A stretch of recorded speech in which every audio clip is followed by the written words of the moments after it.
Brëm në çerek finale, Saga Paula Erti mori biletën për të shkuar në finale.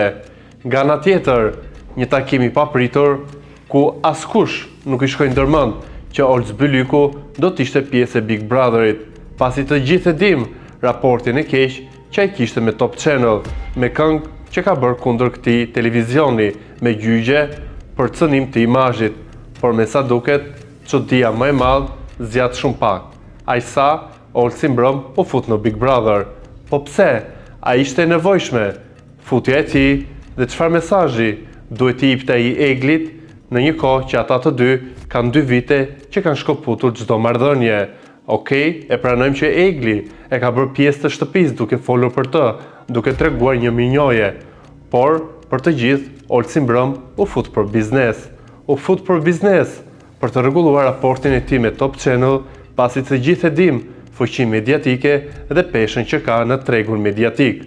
Por, si çdo herë, edhe këtë herë u bë kurban një femër. Për të kaluar dhe për të afruar tek topi, u përdor historia me Eglin. Pra ai erdhi për t'i shprehur një mirënjohje për të gjithë fjalët e mira që e ka folur për të, por edhe për të gjithë raportin e mirë që ka mbajtur. Diçka që ai mund ta bënte edhe jashtë shtëpisë së Big Brotherit, por e bëri Mbrëm për show dhe për biznes. Më vjen keq që Eglin që e kanë kryqëzuar, e kanë cënuar, çfarë nuk i kanë thënë, me të gjithë terminologjinë që përmban shëndetin mendor, ja kanë hedhur në korris Eglit. E çfarë kishte ajo Mbrëm? Çfarë kishte ajo Mbrëm që u bë kurban i një biznesi që u bë në korris të saj? Kjo shoqëri jemi dhe jemi ne ata që gjykojmë femrën, e ulim poshtë dhe ngrem gjithmonë figurën maskullore. Trishtim dhe vetëm trishtim.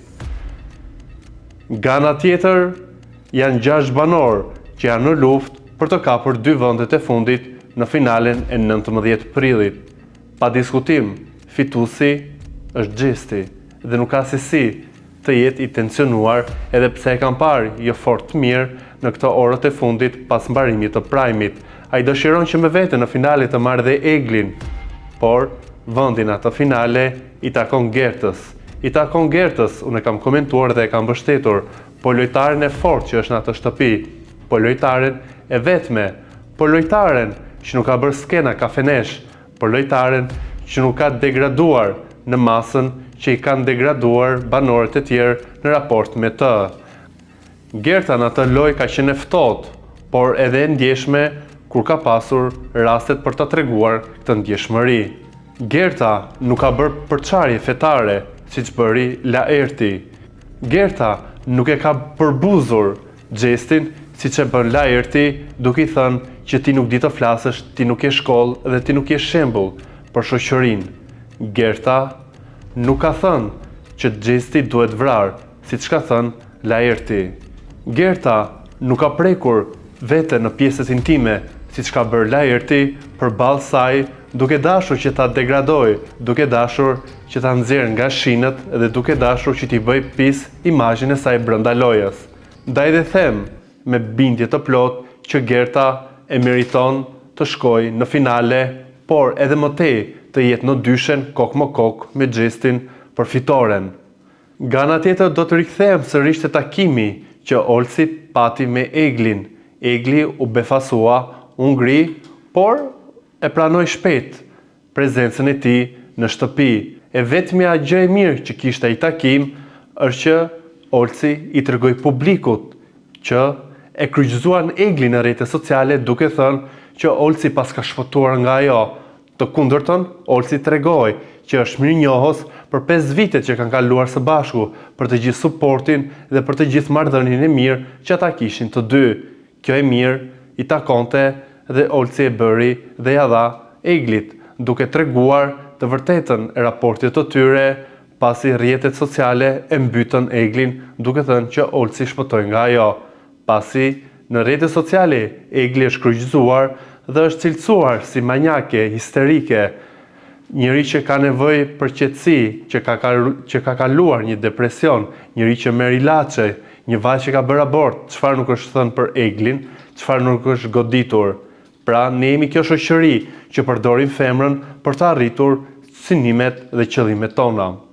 na pret një gjysmë-finale për të mësuar se kush do të jenë dy emrat, por na pret edhe një finale që në syrin tim do të jetë një finale e përballjes së brezave, pasi do të jenë 3 emrat, Gertha, Laerti dhe Rozana, brez që janë në moshën e prindëve tanë, përballë një të riu 24 vjeçar që Xhesti, që nuk e ka shkollën, por shkolla të bën profesor, pa diskutim që po, por të jesh profesor nuk do të thotë që të jesh njëri i mirë, me një qasje, me një zemër të mirë. E këtë zemër dhe këtë shpirtin e mirë, Xhesti e ka treguar, edhe pse i vogël në trup, ai ka treguar që ka një shpirt të bukur artistik, një shpirt njerëzor, një shpirt falës, një njeri i cili edhe kur e kanë goditur, kur e kanë ofenduar, kur e kanë sharë, kur e kanë bullizuar, kur e kanë masakruar, ku çdo ditë nga mëngjesi deri në darkë i thojnë të gjitha majmun, ti je kamikaz, i tha Laerti, ti thua ato fjalë që thonë terroristët. E çfarë ka bërë Xhesti? E çfarë ka bërë Xhesti? Thjesht ju ka përgjigjur me karton më të bukur, i ka falur, duke treguar një herë tjetër që brenda një loje ti nxit situata, ti nxjerr ata në të keqen tënde, por ti tregohesh me shpirt të mirë. Ky është shembull se si do të jetë një fitues, dhe ai padyshim që me 19 prill do të jetë Besart Kelmendi.